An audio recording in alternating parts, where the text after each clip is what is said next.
बनाया गया।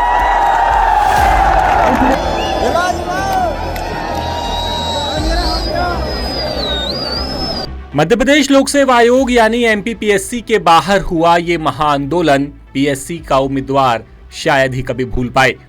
इस आंदोलन को आज यानी 18 दिसंबर को 1 साल पूरा हो गया। 18 दिसंबर 2024 से 4 दिन और रात हजारों उम्मीदवारों का महाआंदोलन हुआ। ठंड के बीच बिना डरे ये उम्मीदवार पीएससी दफ्तर के बाहर रजाई, चादर, दरी लेकर डटे रहे।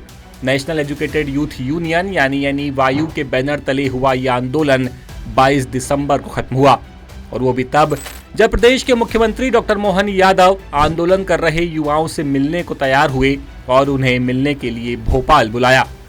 सीएम के साथ मीटिंग में कई वादे हुए, कई बातों पर सहमति बनी, लेकिन 1 साल बीत जाने पर उन वादों और सहमतियों का क्या हुआ, देखिए 10 सूत्र की इस पड़ताल में।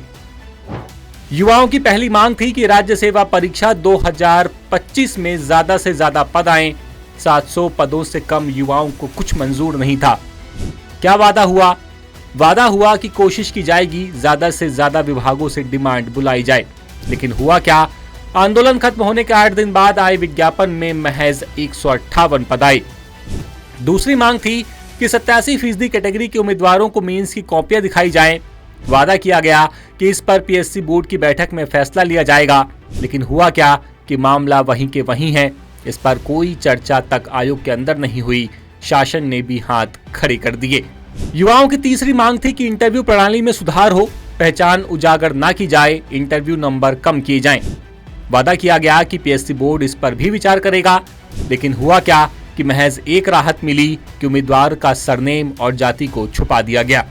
चौथी मांग थी कि पीएससी में सुधार के लिए कमेटी बनेगी और इसमें छात्र प्रतिनिधि भी शामिल होंगे। कमेटी सभी राज्य आयोग के नियमों को देखेगी। वादा किया गया कि पीएससी बोर्ड इसे देखेगा, लेकिन हुआ क्या? कुछ नहीं। पांचवी मांग थी कि सरकार भर्ती प्रक्रिया में सुधार के लिए पोर्टल बनाएगी और इसमें छात्रों से भी सुझाव लिए जाएंगे। सरकार ने वादा किया कि इस पर काम करेगी, लेकिन हुआ क्या? पोर्टल तो नहीं बना, लेकिन सीएम डॉक्टर मोहन यादव भर्ती सिस्टम को सुधारने की कई बार बात कर चुके हैं और यूपीएससी की तर्ज पर सिंगल एग्जाम सिस्टम के लिए काम हो रहा है। भले ही उम्मीदवारों और आंदोलनकारियों को पीएससी दफ्तर के बाहर से हटाने के कई वादे हुए और खुद सीएम से मुलाकात कर आश्वासन दिया गया, लेकिन जब 31 दिसंबर 2024 को भर्ती विज्ञापन आया तो राज्य सेवा परीक्षा 2025 के लिए महज 158 पद आए। इसके बाद नया आंदोलन की फिर से रूपरेखा बनने लगी।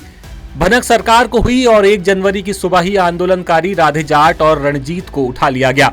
इन पर प्रतिबंधात्मक धाराओं में एक के बाद एक कई केस लादे गए और जेल भेज दिया गया, लेकिन आखिरकार हाईकोर्ट के आदेश से जमानत हुई, बाउंड ओवर किया गया ताकि फिर से कोई आंदोलन न कर सके। सरकार ने पीएससी के बाहर फिर किसी आंदोलनकारी को जमा नहीं होने दिया। बाद में ये बात भी सामने आई कि शुरू में ही अगर यानी 18 दिसंबर को ही आंदोलन रोक देते तो इतनी भद्द न पिटती, क्योंकि इस महाआंदोलन को जब 10 सूत्र ने कवरेज किया तो इसकी बात पूरे देश में उठी। देश विदेश के मीडिया ने इसे कवर किया और इसके बाद यह आंदोलन पूरे देश में चर्चा का विषय बन गया। लेकिन फिलहाल युवा सरकार से उसके किए गए वादों को पूरा करने की मांग कर रहे हैं। इंदौर से ब्यूरो चीफ संजय गुप्ता की रिपोर्ट। मध्य प्रदेश, छत्तीसगढ़ और राजस्थान की सरकार के 2 साल पूरे होने पर 10 सूत्र कर रहा mega digital survey Manmath. Description box में दिए लिंक्स पर क्लिक कर बताएं अपनी राय। लीजिए सर्वे में हिस्सा। बताइए 2 साल में कितनी असरदार रही आपकी सरकार।